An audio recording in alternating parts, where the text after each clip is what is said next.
Welcome to VyCast, where we bring a blend of knowledge, expertise, and fun to the world of finance.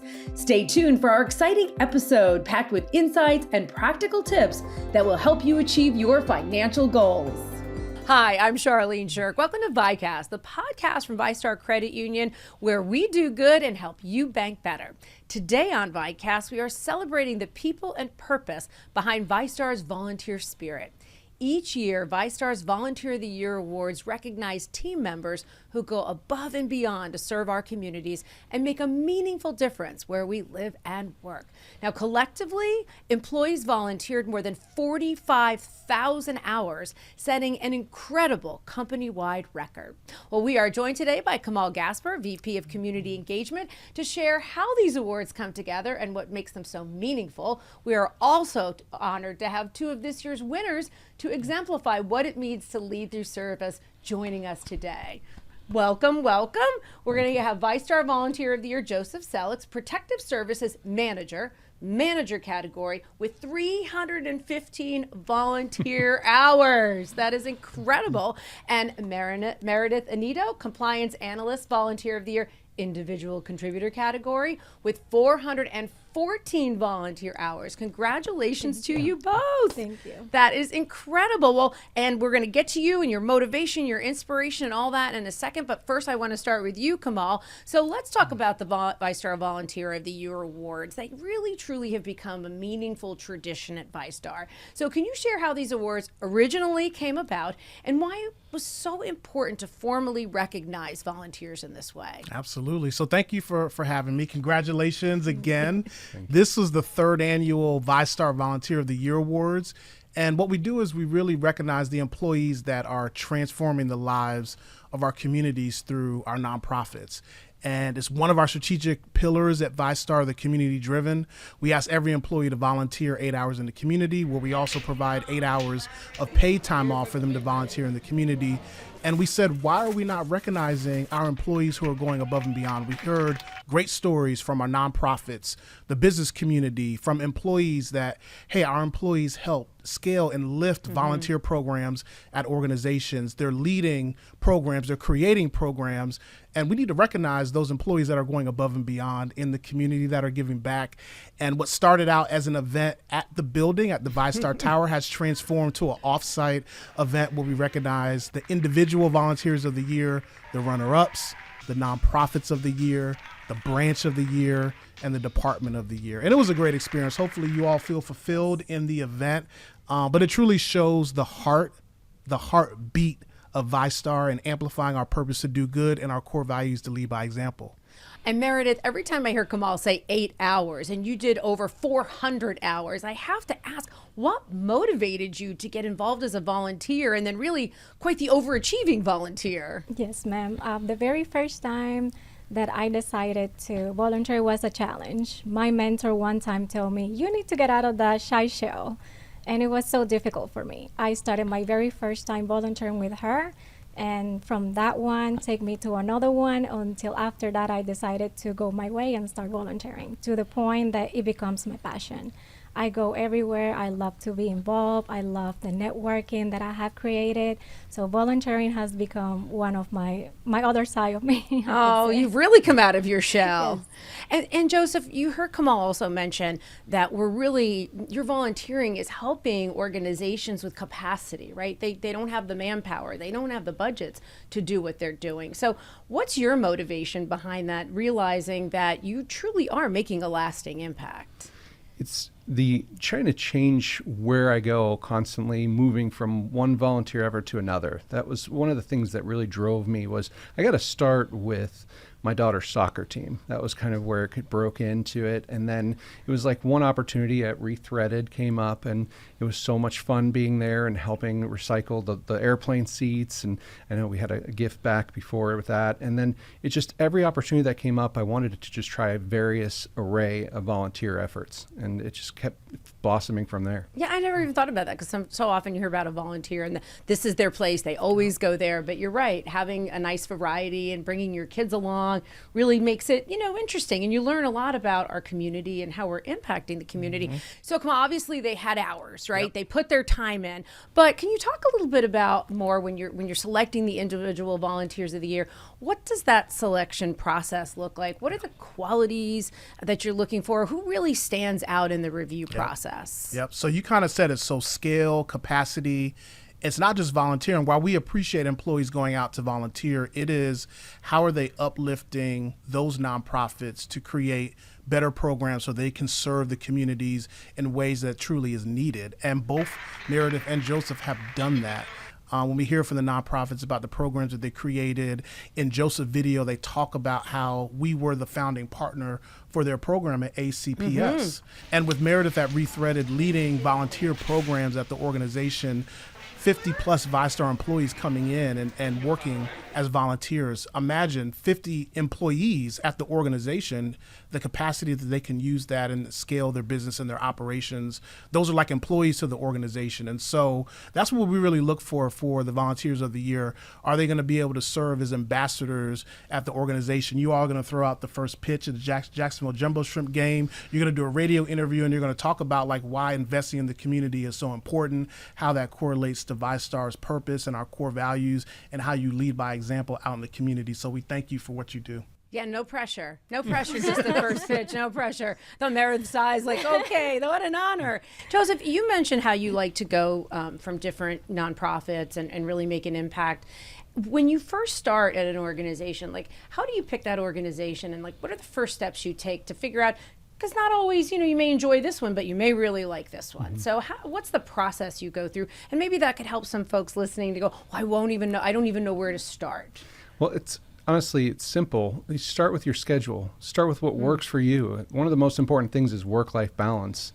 And that goes on into your volunteerism. You want to find something that's available when you're available, so you can make it somewhere you'll want to go and you'll want to be and spend that time and focus that time there. So start with what's available for your schedule. And then I looked at what's close to me. I live down in Clay County. It's a little bit further away. So what was available down there? There's tons of organizations all around, not just Clay, Duval, Nassau. You can find somewhere that's closer to where you live, that's easier for you to get to and volunteer at.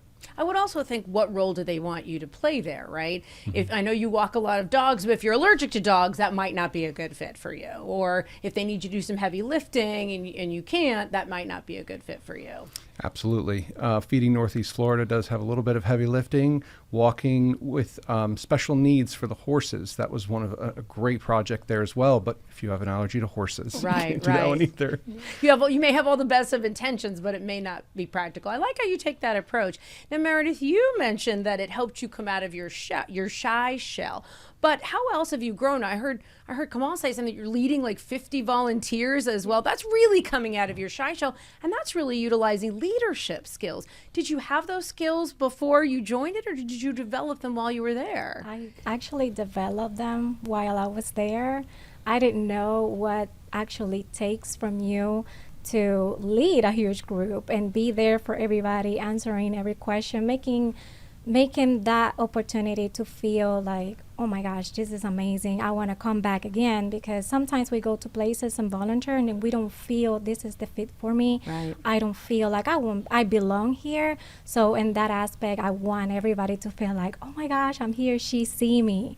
And I always try to make everybody welcome. Like, hey, thank you for coming. And then even after the volunteering event, I send an email to them and say, thank you so much for being here, because that's encouragement and that helped them a lot to actually come back, and maybe not to that same place that they did, that same organization, but actually go more and continue looking for other opportunities. Because that's you get addicted to, Yes. right? You get addicted to helping and having Absolutely. purpose and feeling appreciated, right? That's so helpful. When I have people, or I hear people when they say they're new to a town and they don't know anybody, I always say, go volunteer somewhere. They will never turn you away, right? And you can always use your skill set, and you'll meet a ton of people who are like-minded and motivated like you you are. All right, come on. I want to ask you, we talked about a little bit how the Volunteer of the Year Awards has evolved. In just 3 short years, it has evolved into this amazing event. And each year you've added a new category. Can you talk a little bit about the new category of the Nonprofits of the Year? Absolutely. The Nonprofit of the Year, it's really a People's Choice Award. So we allow the employees at VyStar to pick an organization in each region that is allowing VyStar volunteers to come into their centers and volunteer. You think about our volunteerism, that's board seats. So we ask employees to serve on boards on behalf of VyStar. That could be creating programs, that could be leading programs, we heard Meredith say. And so we look at all the organizations that we're working with that have really partnered with VyStar to allow our employees to come in and fulfill their passion and serve with a passionate heart. And so employees were able to vote on each region category, and we came up with our 4 winners, and each of those stories really told not just we're going there to volunteer, but they really articulated how we're integrated with that nonprofit organization. Like, for example, one was Orange County Head Start, where we've been recognized on a national level for the work we're doing with them with financial literacy and also educating not only the children, but also the staff and also the parents. You look at Boys and Girls Club, we have Chris Clark, who serves on the board. We have Pablo, who's serving on the board for 3 Grains of Rice. In the video, Ed Perez, the founder of 3 Grains of Rice, they served around 22,000 children this year. And so that's massive with the VyStar support. And so employees were really excited that they had a vote in choosing the Nonprofit of the Year, and that came with a $2,500 donation on behalf of VyStar, just to say thank you for the work that those nonprofits are doing and allowing VyStar employees to come in and serve. Oh, that had to be tough, though. VyStar supports I'm glad I wasn't on the selection committee. So many wonderful community partners. So we talked about all the great stuff, and I do want to ask, though, real quick, because were there any challenges, right? Because not every day can be a perfect day, right? When you go and you roll up your sleeves, and maybe you're seeing some things at an organization that hurts your heart a little bit, right? Kids who are hungry and people who are homeless, that's got to be tough. That's got to weigh on you a little bit when you walk out the door. So can you talk a little bit about, maybe some of the challenges that you faced and then how you were able to overcome them for folks who may go out there and roll their sleeves up and say, well, wow, that was tougher than I thought. Yes, I see a lot of challenges, especially with, as you mentioned, the dog walking. That was one. Even if you don't have an allergy, some people have been pulled a little harder. Some people were not prepared for an energetic dog, or some people wanted that energetic dog and got a slower one. But it's not just with pets, it's with any of these volunteer efforts you put in. There's something that might come up while you're there, and it's like, oh, well, did I do this right? Was this something that I needed to be doing? Can I do this again? Am I welcome back? And you're always welcome back. They always, like you said, they always want you there. So you just got to schedule that next one. Get back out there. If it's been a while and you said, okay, I feel recuperated, I feel reinvigorated, I still want to volunteer, you just sign up for the next one, and it's going to be a great time. And it's okay if it's not the right fit for you. There's so many out there. How about you, Meredith?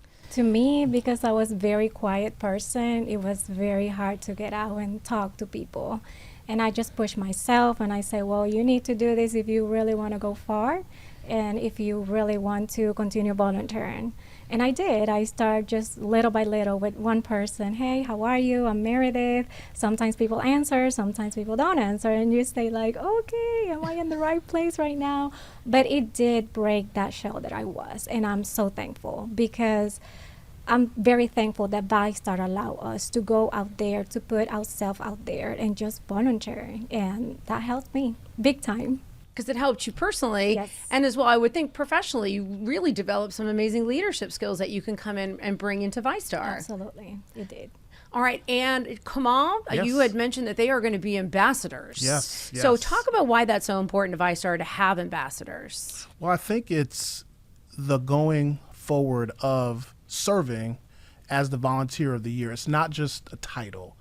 We really want you to serve as ambassadors and educate, support, uplift, and you're already doing that, but now it's time to take it out to the community. And so we want the community to see Joseph and Meredith as our VyStar Volunteers of the Year. Hopefully that aligns with our purpose and our core values, and people see that. They're like, hey, VyStar is recognizing employees that are going above and beyond. We're putting you on a pedestal. You also get a free parking space at the VyStar Tower and some other swag as well. But, for me, the what I am so excited about is the opportunity that you all will get to serve as those ambassadors representing VyStar and talking about how volunteerism has just uplifted yourself and the communities, and hopefully the communities align with that. Hopefully other like-minded companies are like, hey, VyStar is doing a great job with their volunteerism program, and hopefully you get some fulfillment representing VyStar for the next year as the VyStar Volunteers of the Year. And then next year, you'll be able to pass on the baton to the new VyStar Volunteers of the Year. One thing I thought was really cool at the reception, the last year's winners of the VyStar Volunteers of the Year and Joseph and Meredith, they were upstairs at the reception, and I didn't know they were there. And I was like, you guys are having a powwow, like passing the torch, passing the baton from last year's winners to this year's winners. So that, I thought that was cool just to see that synergy between the four of y'all. And I don't know what you talked about, but that just happened organically. And that's really what we want to just promote out there about our volunteerism program. And they also helped with the award presentation. They did, as yes. well. They presented, Yes. literally, they passed Yes. the award baton to you. So in your role as ambassador, Joseph, what do you think you will, what's your message? What's your platform going to be? I mean, get out there. Let's go. Let's do this. You know, just take that first step and come join us. And it's gonna be so much fun, and we're gonna have a good time. And Meredith, how about you? To me, I will say go out there. It's not a magic button that you press and you'll be like, yeah, I love volunteering out of the summer.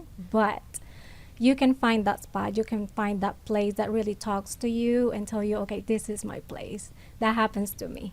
Retreat talked to me so much in many ways because of my background, but I'm happy that I was able to go there, and now bringing 50 people to one volunteering event, I'm beyond excited. So if I was able to do it, anyone can do it. Well, congratulations to the both of you. Have a very productive year serving as ambassadors. Good luck with your first pitch out there. And I'm jealous every time I drive by that parking spot. Well, and thank you so much for joining us today on this episode of VyCast. Please be sure to subscribe to VyCast wherever you get your podcast so you don't miss an episode. You can also follow us on Facebook at VyStar CU, Instagram and YouTube at VyStar Credit Union. And give us your thoughts on a topic you'd like to see us cover. Thank you so much for joining us, and we will talk to you next time.